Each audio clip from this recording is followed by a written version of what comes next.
unwind. Grab a drink, leave your worries behind.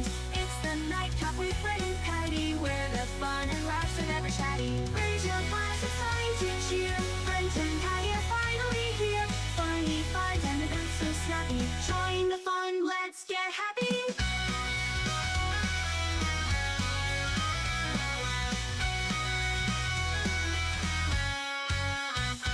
Brent might derail, go off the track, but Patty's here to bring him back. A Brent might come, oh what a sight.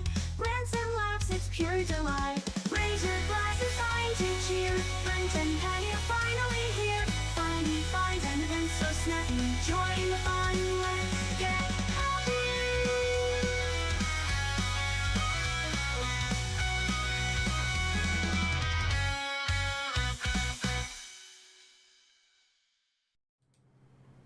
Welcome to the Nightcap with Brent and Patty.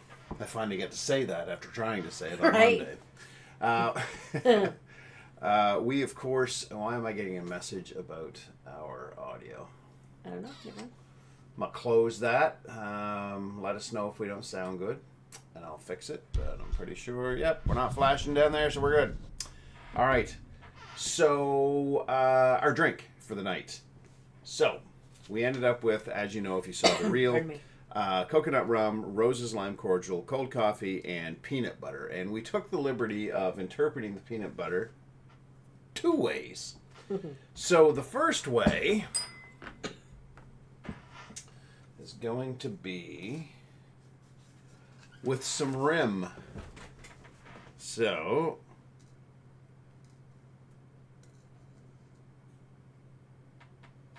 there we go. Nice generous coating of peanut butter on both, of course.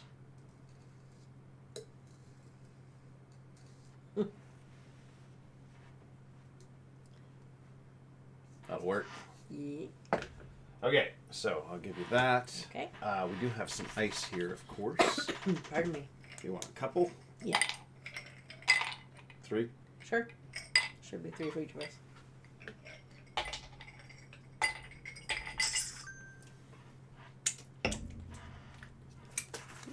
Oh, almost struck Ben. Oh, okay. A comment about a movie that I interpreted as our show and realized that has nothing to do with us at all. Yeah, this you'll understand when I read it. Running Man, not as good as the original. So I'm like, not as good as your... Oh, he's talking about the movie Running Man. All right, so we need some coconut rum. Gonna get rum down. Okay. But there? Yeah. Sound good to you? Yep, I do. I like coconut rum. It's very good, very good, very good. All right, so Becky's here, and James is here, and Leslie's here, and Maureen is here. Hail, hail, the gang's all here. All right, so Rose's lime cordial. I don't think we need a lot of this. This is just a little flavor enhancer, so we're just going to go... Sploosh. Hit you. Booga booga. I think my booga booga was smaller than your at you, but anyway. Yeah, I think so. Okay. So, the other thing was cold coffee. Ooh, I'm not going to go nuts with this either. No. I'm going to go... I wasn't sure how much to save. So just gonna guess. like that. Yeah. It's going to be a small cocktail. Yep. Oops. I'm dribbling coffee. All right. And then, I did say 2 ways for the peanut butter. We're going to use a little bit of sheepdog. Turn it the other way, Brent. This is Michael Man, Lauren. peanut butter flavored whiskey. Let me get her drunk. Okay. There. Just a little flavor enhancer. Now, I thought about this today because I'm sure that we're allowed to add some, a few things if we feel necessary. Right. Do you think that needs a a little shot of sugar? I don't know. Want to try it without? Sure. Okay. Want stirred? Yep. All right. Whee!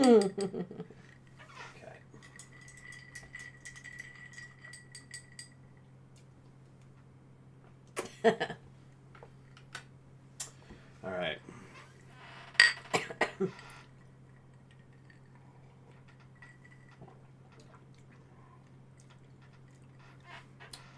That's interesting. Yeah. The peanut butter on the rim, of course, immediately. Yeah. The first thing you get is You peanut, get peanut butter butter in your mouth. Yeah. Then you get the coffee. You get the coffee. I want to taste the lime. I'm tasting the lime, and I would, if I were making this again, I'd use coffee liqueur, not cold coffee. Mm-hmm. I would skip the sheepdog. So I'd go with the Malibu. I think you just got the lime. Yeah, I'd do the Malibu. I don't know. It's a different combination. Like it's not horrible.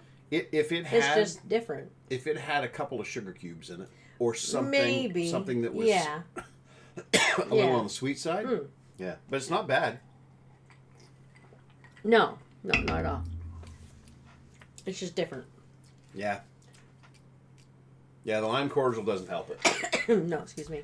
But it doesn't absolutely kill it where it's like, oh my god. It's pretty good. No, I did don't you think so. get a message on the video from the dice roll about using powdered peanut butter? I'm No, not sure I don't what think we got attachment that. typed it. No. We had powdered peanut butter here at one time. We did, but I don't know if we still do or I not. don't know. If we Anyway. did it back in the pantry. Pardon me. The peanut butter rim, Mm. I do Yeah. that again in a heartbeat with something else. Mm. I might have to overtake the dice someday and make my own drink. I was waiting for that. I like peanut butter. I gotta get some mean- more peanut butter. It's not as good as crunchy.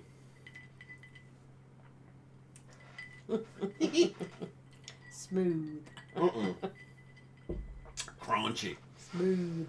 Crunchy. Your peanut butter's got to have some substance. Tastes like you're eating a meal. All right, let's get on with the show. All right. We did the title cover, the title, whatever, the thumbnail that I put on Yeah. here. I fired it up. Wow. Let's just get to the fact that there's more Stickman. I just did not know where to go. Yeah, Leslie says crunchy. Smooth. So that so that's some of the other Stickmen that I was talking about that are actually premium. I employed a trick called screen clip. I will say this: if you're looking really close, the screen clip isn't quite as clear as getting the original, but it's pretty darn close. Yeah. So anyway, I feel a little guilty about that, but not enough that I care. It went away fairly quickly. So, all right, let's get to Cat's Corner. Look at that. Snuggly kitties. Yeah. Although I would dare say that Maisie, I don't know if that's snuggle or you're not going anywhere. Right? Yeah. It may be imprisonment. Maybe. Yeah. I want Dad to stay handy. Oh, Becky says smooth, but Maureen says crunchy. The crunchies are winning. The crunchies are winning. Smooth. We almost didn't get that picture of Sam because the minute that Patty got her phone, he looked up for a second, but then he went right back in for the snuggle again. So, yeah, it was kind of cute. It was. Yeah. There is a He's a snuggler, Pattyism, that of feller. course, for this week. I swear I used to be the total package, but something must have happened during shipping. Now I'm more of a slightly dented but still functional model. Final sale, no returns. Well, I wasn't planning on returning it. And the Brentism for this week, nobody, my 6-year-old, talking to himself on the toilet. Every day I got to get up for school. Then every day I'm going to have to get up for work. When does it end? Did I ask for this? No, I don't remember that I asked for this. I asked for rest and Legos and French toast. Look, kid, I'm going to be honest with you. I agree. Right? I agree. That kid's going places. I don't think he is. I think that is going to be the kid that goes, you know what?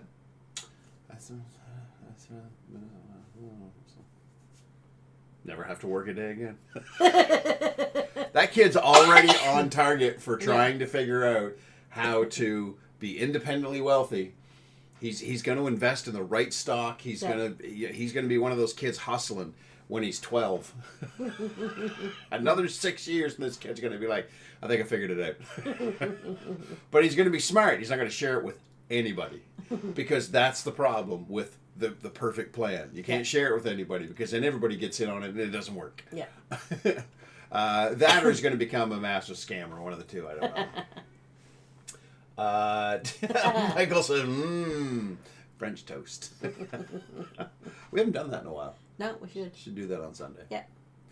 I'm still searching for the perfect French toast recipe, though, because I like that better when we do. I feel it's good. I like that, and there's nothing wrong with it. But I feel like French toast should have a crispier coating. Mm-hmm. Not like, you know, but there should be a little bit of just like a light crunch. Mm-hmm. Like when a homemade donut first comes out of the grease and it's got that coating. I want to make you make donuts. That's what I'm looking for. I'll do that some morning for you. And I haven't found it yet. I will find the perfect French toast one of these days. There's nothing like that first crunchy donut. Oh, I know. Isn't it crazy? Yeah. And they're only good that way for about... Oh, not very long. No, you've got like 10 minutes. Yep. Yeah. And then it starts to, absorb the grease. Yeah, exactly. Yeah. And it has to be, and look, and I know people have probably argued about this before, but it has to be lard. Yes. It has to be lard. It can't be shortening. Right. It's got to be animal fat. Clog it up. I haven't been doing this for a long time. No, because I used to do it for a living, and I hated it because it was the last thing I did. I came home smelling like grease. My wife thought it was awesome. I thought it was horrific. Like chucking you all over. Where's the donuts? Right? Exactly. You bring me one? You're going to make donuts one of these days. I just made donuts for the entire town of Woodstock. Stop it. All right. So, in the spotlight this week, I don't think his name's on this picture, is it? I don't know. I don't think so. No, here we go. In the years after the Second World War, Japan faced hunger on a national scale. Food shortages were severe, inflation was high, and long lines formed outside government distribution centers for bowls of wheat noodles supplied to them by another country. Watching these crowds in Osaka, a Taiwanese-Japanese businessman wondered whether there was a faster, more reliable way to feed people during a crisis. He believed that cheap, shelf-stable noodles could ease post-war suffering if they could be prepared quickly and safely in any household. Working behind his home in a small shed, he spent months experimenting with dough mixtures, seasonings, and drying methods. His breakthrough came when he discovered that flash frying cooked noodles removed their moisture while preserving their shape. The noodles rehydrated instantly when soaked in hot water, allowing them to go from dry brick to steaming bowl in minutes. In 1958, he released his first product, chicken ramen, a ready-to-eat noodle block seasoned with soy, garlic, and chicken flavor. It was inexpensive, easy to store, and required no special equipment. Momofuku? Momofuku? Yeah, okay. Andao, I'm assuming is his last name, continued improving his invention, eventually creating cup noodles and expanding sales worldwide. What began as a post-war hunger solution grew into one of the most widely consumed foods on the earth. That is ingenuity right there. Right. That's somebody on a mission. Yep. And yeah, I mean, I don't know how many brands there are now. Oh, there's so many. Yeah. And it's so simple. Right. Right. And we knew people that would eat it just out of the package. Yeah, see, I don't get down with that. No. I tried it. Yeah. I did honestly try it.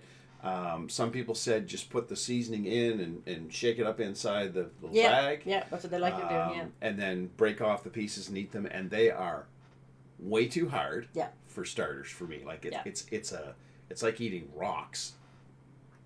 And I don't care for the flavor that way. No, it's too strong. And then some people say, well, you need to crunch them up into small pieces and then put the flavor pack on there. And I've tried both ways, and it's not for me. Yeah. And look, if it gets somebody through their afternoon break, get through the munchies and have at it. It's just not for me. No.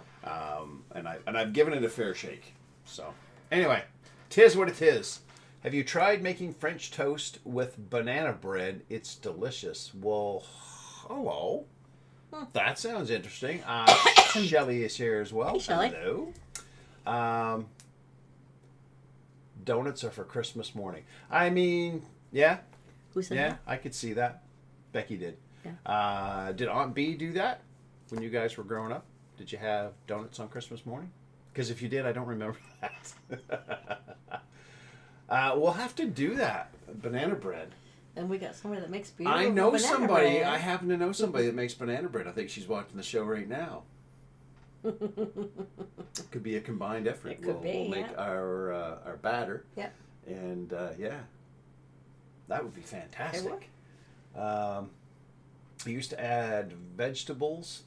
We used to add veggies and make a soup with it until it became allergic to garlic. Oh, okay.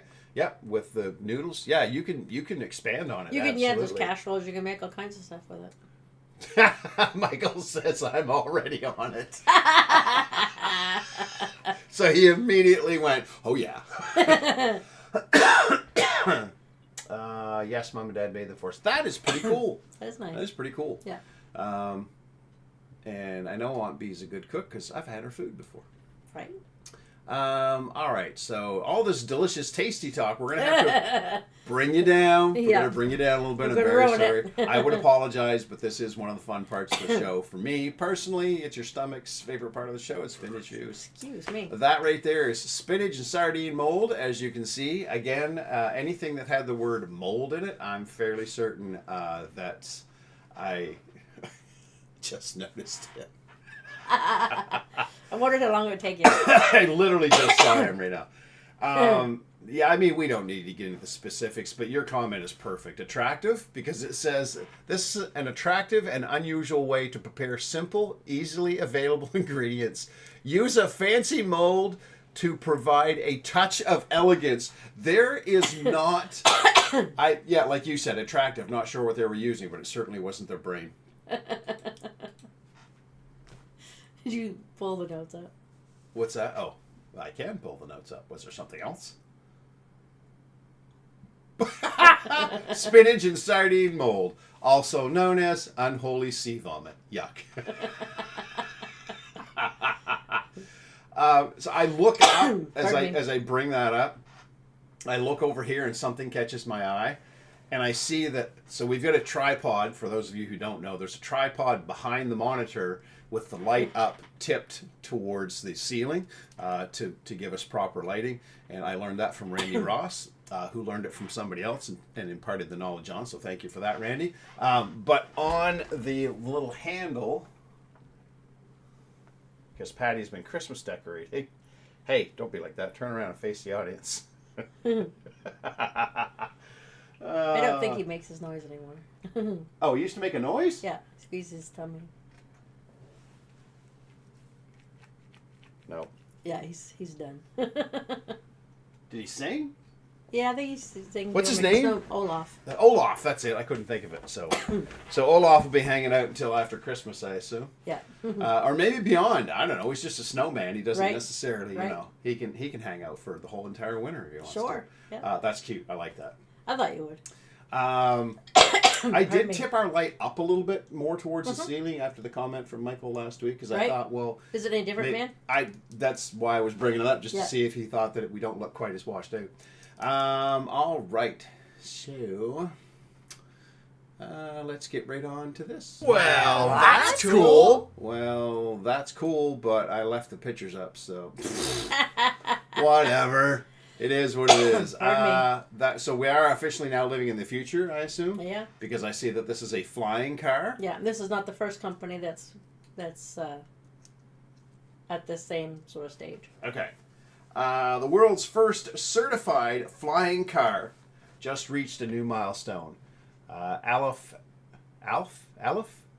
Whatever. Aleph Aeronautics has officially received approval to begin airport test operations after nearly a decade of development. The prototype can drive like a normal car on the ground and lift off vertically for short-range flights. Early tests will take place at a selected Silicon Valley airport under strict daylight and low traffic conditions. With more than 3,000 pre-orders worldwide, this marks a major step towards turning everyday air mobility into a reality. Aleph Aeronautics in Santa Clara, California, a sustainable electric transportation company, claims it is the only all-electric drivable flying car with vertical takeoff and landing capabilities. Fitting within existing urban infrastructure for driving and parking, the Aleph Flying Car Company comprises a carbon fiber body. It has a driving range of 200 miles and a flight range of 110 miles. It offers a distributed electric propulsion system, no exposed propellers, extensive software flight stabilization and safety system, pitch control, and all-wheel driving.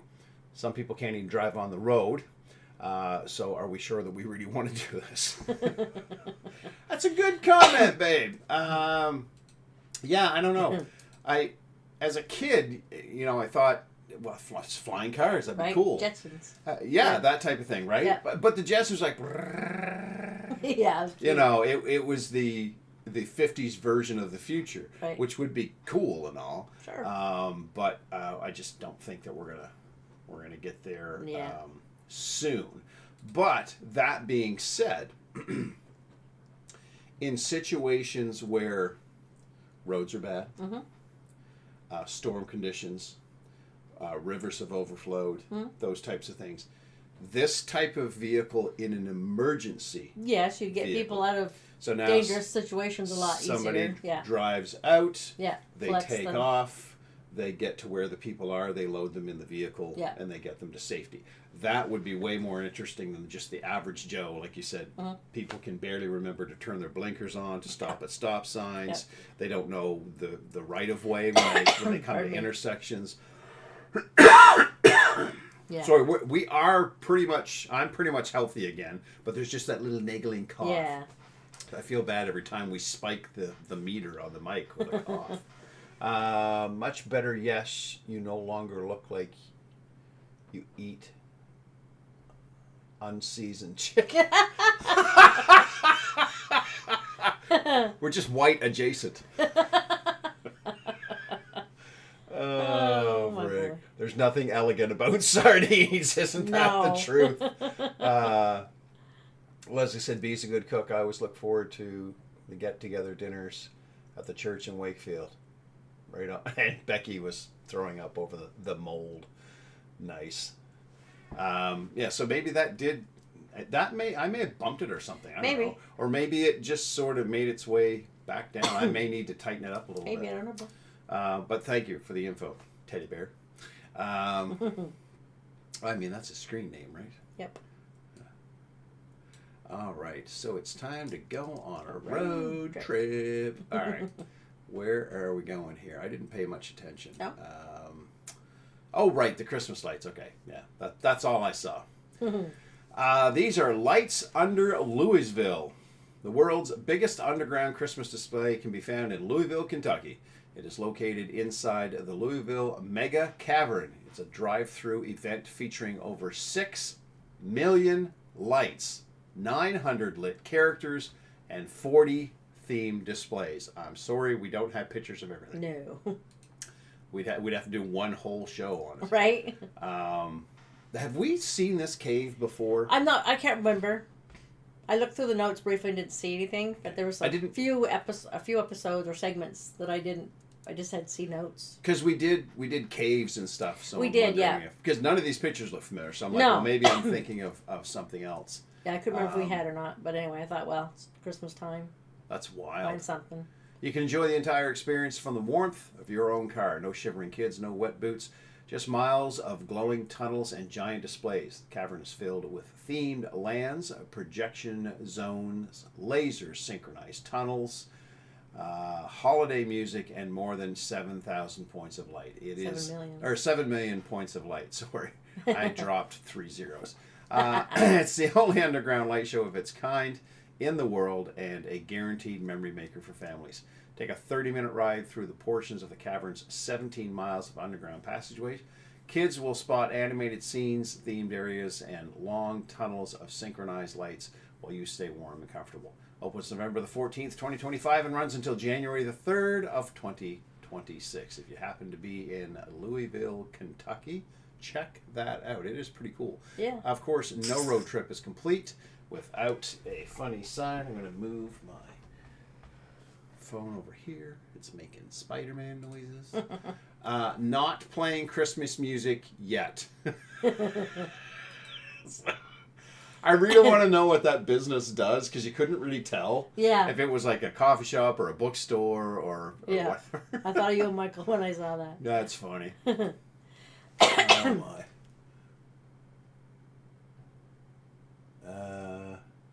Hope they don't hit anything else flying in the air. And then Leslie said, "Did I send that to you?" So was it The lights? The lights? No, I don't think so. Okay. You sent it, Leslie, but I had it already done. It was already in the can. She beat you to it. And yeah, that would be the first thing somebody's going to run into with a flying car is telephone lines. Yeah. Let's be honest.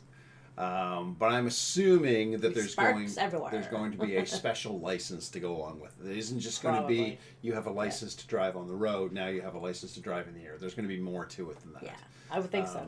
Yeah, exactly. Again, so it'll be taxi drivers and emergency vehicles and that type of thing. So, those crashes won't be very good, because not only will they have impact, but then crash onto the ground. I mean, they're going to have avoidance detection. They're going to True. What we have now. But I suppose they'll have airbags outside as well to cushion when it drives. Oh yeah, I mean it'll be they'll just be. You can't even imagine what they're going to come up with at this point in time. True. I mean, that vehicle. I mean, our car now has got 1, 2, 3, 4.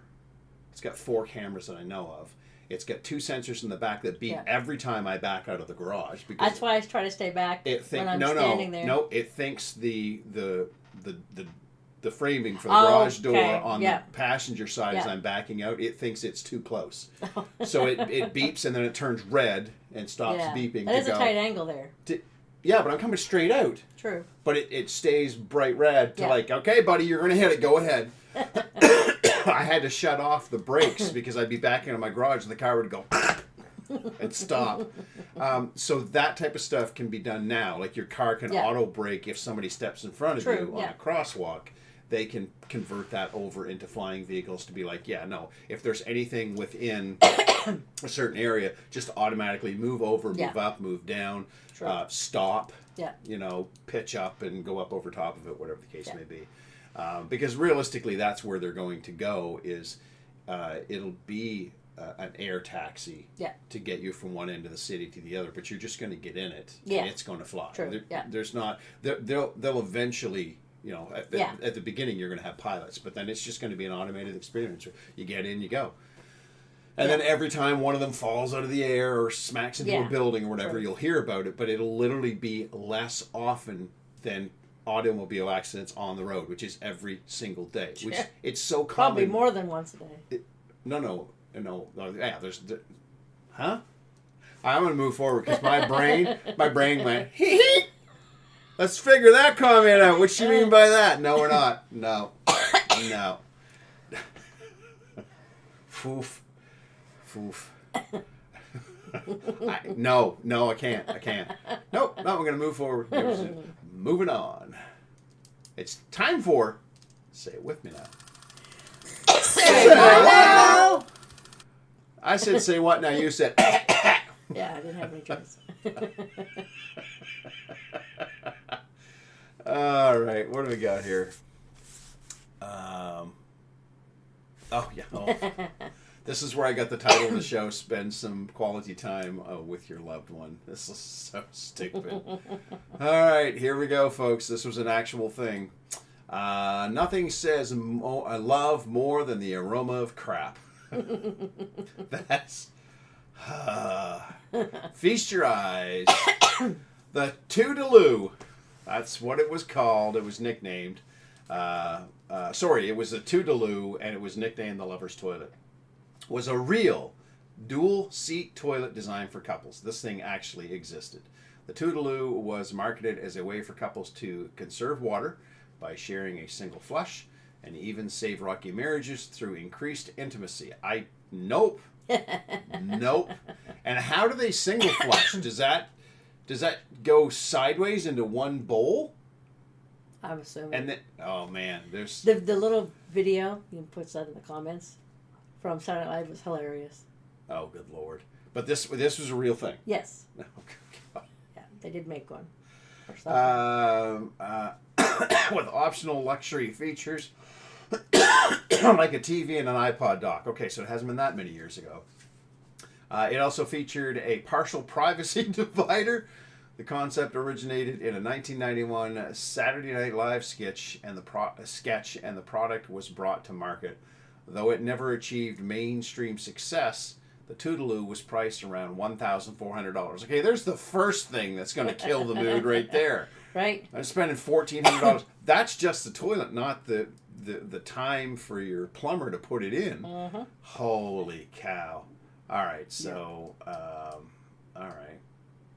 I'll grab, hey, stop it. I'll grab that. Put that in the comments section. It was pretty cute. Get rid of that for a second. Hey, oh, wrong lever! There we go. You can fire that up in the background for later on, or copy the link, or you can do whatever you want to. You can go watch the video if you want to, but I'd really rather you stayed here. No. But hey, you do you. What else we got here on Say What Now? That's right. This product can help with the last product. Right. So you take that little pill that Buddy's holding, and then your farts smell like roses or chocolates. French inventor Christian Poincheval? Sure. Created novelty pills that claim to make human gas smell like roses, chocolate, or even ginger instead of the usual odor. The usual odor is shit, bud. The capsules are made from a mix of natural ingredients and are sold as humorous scented supplement rather than a medical product. For obvious reasons.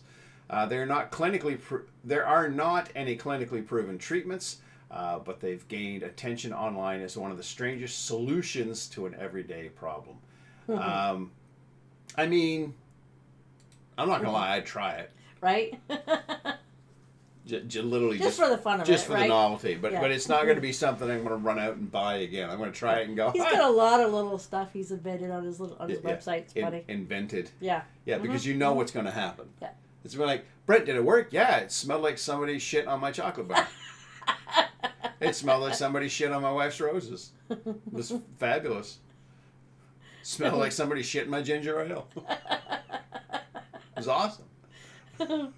I took all three. It was a combination of chocolate, roses, ginger ale, and shit.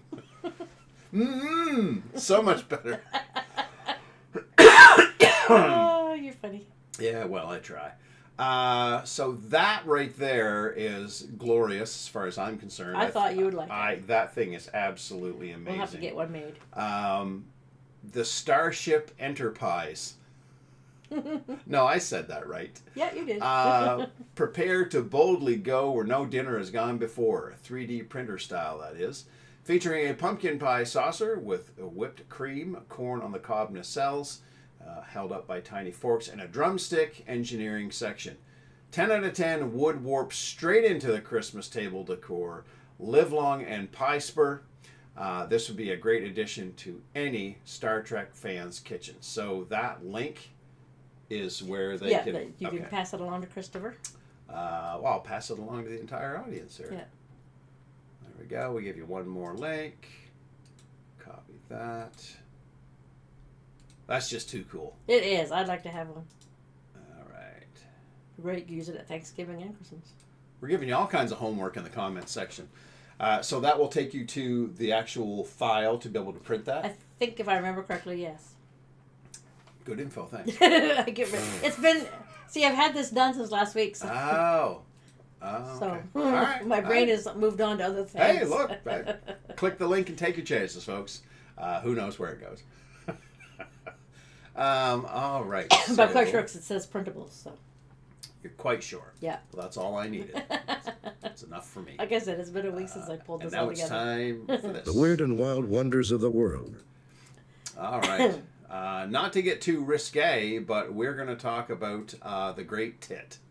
The great tit usually eats insects and seeds, but when winter comes and there isn't much food, they break the skulls of other birds and small mammals to eat their brain. Yeah. Yeah. That's quite the stare. Yeah, right? Yeah. Look at the brain on that thing. I'm going to eat for a month. Versus some other people I know, they're like, yeah, I couldn't be bothered. Right. All right. In 2009, great tits were reported killing and eating the brains of roosting pipistrelle bats. That's that little guy. I see that. This is the first time a songbird has been recorded preying on bats. The tits only did this during winter when the bats are hibernating and other food is scarce. Are these the tits everyone's telling us to calm? And this guy. Right? Mighty Hunter. And that dead stare, like... Posing for the picture. Yeah, I took this one down. Yeah. He tried to run, If you go looking online, there are some horrific pictures. And there's even video. So they are they're skilled. I mean, necessity, right? Well, that and the fact that birds freaking cannibals are well, yeah, they're descended from dinosaurs. Yeah. Or so that's the theory, and it makes total sense to me when you look at them and you look at the claws. Yeah. Especially the raptors. Mm-hmm. Ooh, baby. Right? Yeah. Yeah, they definitely what an upgrade to a two-hole outhouse. Right? That's funny. I've been in a two-hole outhouse, but by myself. I've never been in with another person. That outhouse is probably gone now. Probably. That was out to Clarence Lindsay's camp. Yeah. All right. It is time for Stupid Criminal. Of course, you know that's my favorite intro. So let's go do that. In Woodstock, weekenders are represented by two separate groups. Those who tune into the NightCap with Brent and Patty, and the criminals who don't. These are their stories.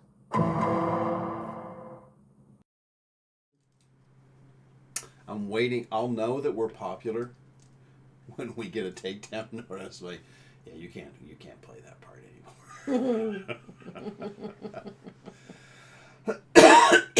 I don't know how close it is. I've never really checked I don't know, it. New meaning to brain food. Yeah. Right? So I'm not sure if everybody has seen this, but I know it's been all over Facebook and a bunch of other places. Liquor store employee in Virginia was startled on Saturday to discover smashed whiskey bottles on the floor of the shop upon entering the bathroom. An apparently drunk, sleeping, and spread-eagled masked bandit. He apparently fell through one of the ceiling tiles and went on a full-blown rampage, drinking everything. A local animal control officer told the news outlet, in addition to the rum, moonshine, and peanut butter whiskey, well, that's good stuff. The raccoon also got into some vodka and seasonally appropriate eggnog, causing $250 in damages. Animal control officer arrived and found the raccoon still face down on the bathroom floor. She gently placed it in a carrier and took it to a shelter. After a few hours of sleep and zero signs of injury, other than maybe a hangover and poor life choices, he was safely released back into the wild, hopefully having learned that breaking and entering is not the answer. Virginia ABC wasted no time latching onto this news sensation and crafting 3 cocktails inspired by the raccoon's mischievous store break-in. The lineup includes Rye Rascal Sour, Trash Panda Old Fashioned, and a Midnight Gin Fizz, which are all featured on the Virginia ABC website, along with edited photos of a raccoon holding each drink.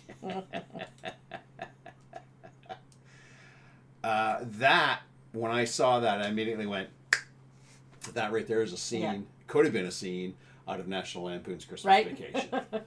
Right? It's pretty cute. It's and I'm assuming, he fell through a ceiling tile. So he had no idea that he was, He was looking for something to eat. He didn't know he was in the promised land. Right. He just looking for a drumstick and found, oh. And I'm picturing this. He comes through the ceiling tile. Yeah. He probably lands on one of the shelves. Yeah. That's where the bottles break. And he's like, well, what's this tasty treat on the floor? And then realizes... He's lucky he didn't cut himself. Yeah, it's true. That would sting, too. You cut yourself and you got the alcohol on top of it. Yeah. Yeah, he was probably lucky that he passed out when he did. Yeah. All right. It's good Quite stuff. a feller. You should be careful. One of those great tits that come along, eat his brain. Right? You want to get in there. Oh, golly. Good show. Even if I did fall asleep on the couch just before. Oh, yeah. I felt bad waking you up. Not bad enough to shut the video off, though. Well, you were awake at that point, so I thought, well, I'll finish watching it. He's on the couch. Oh, sorry. I wasn't expecting there to be sounds. I usually have it on silent. It was time for me to get up anyway and get prepped for the show, so it doesn't really matter. The fix still worked. Oh. I think that's bad batteries. I'm going to have to take this contraption. Yeah, that's what it is. Take this contraption apart. We're finally saying, well, we've had enough. Yeah, we've had enough. Actually fix this friggin' thing. The good old Reese family mirror. So thanks guys for joining us. We appreciate it. As always, we've got the list of those who made comments. If you want your name on the list and you watch the show and you're not here live, but you would like to have your name on this list, just shoot a message to myself, to Patty, shoot a message to the show, wherever, and we'll add your name to this list. You don't have to be watching live. That's just where we started this whole tradition, but we'll put your name on this list if you like. Right. So a big thank you to Becky and James and Maureen and Leslie. Welcome back for another week. And Michael and Lauren and Shelley and Kathy and Doug and Sandra and Brian and Sue. Thank you guys so very much. We appreciate it. We will be here next week. Yep. Right? Yep. We will be off the week of Christmas. And the week after. New Year's. Oh, for New Year's. We're back on the 9th. Yeah. Yeah, there we go. Perfect. But we've got one more week to update you on that anyway. That's right. So don't forget, stay fresh, cheese bags. Good night, everybody.